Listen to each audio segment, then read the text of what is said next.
शिवसेना पक्ष चिन्हाच्या प्रकरणी पुढची सुनावणी 30 जुलैला। सुनावणीच्या दरम्यान सुप्रीम कोर्टानं ठाकरे पक्षाच्या वकिलांना खडसावलं। बेजबाबदार वक्तव्य करण्यापासून तुमच्या लोकांना थांबवा, कोर्टाची तंबी।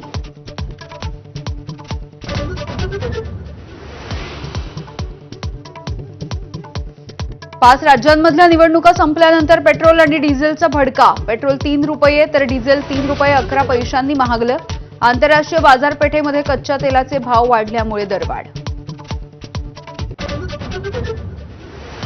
देशात महागाई गेल्या 3.5 वर्षांमधल्या उच्चांकावर। दूध आणि सीएनजीच्या किमतींमध्ये प्रत्येकी 2 रुपयांनी वाढ, तर कांदा आणि साखरेमुळे शेतकरी मेटाकुटीला।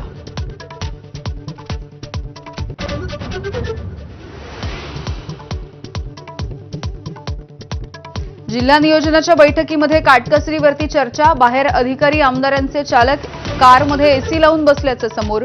पुणे संभाजीनगरमधला प्रकार माझाच्या कॅमेऱ्यात कैद। पुण्यामधल्या उषा किरण हॉस्पिटलमध्ये बॉम्ब ठेवलेला एक संशयित नागपूरमधून ताब्यात। अटक केलेल्या आरोपीकडून गुन्ह्याची कबुली, तर गटामध्ये आणखी काही जणांचा समावेश असल्याची माहिती। नीट पुनर्परीक्षा 21 जूनला होणार। एनटीएने जाहीर केली परीक्षेची नवी तारीख। आधीच्या परीक्षेचं शुल्क परत, पुनर्परीक्षेसाठी शुल्क नाही। केंद्रीय मंत्री धर्मेंद्र प्रधान यांची घोषणा। 26 मे रोजी मान्सून केरळमध्ये दाखल होणार। भारतीय हवामान विभागाचा अंदाज, यंदा मान्सून वेळेआधीच दाखल होणार।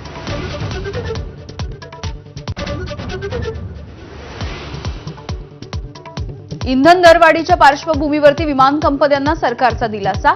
महाराष्ट्रामध्ये विमानाच्या इंधनावरचा वॅट 18% वरून 7% आजपासून 14 नोव्हेंबरपर्यंत निर्णय लागू।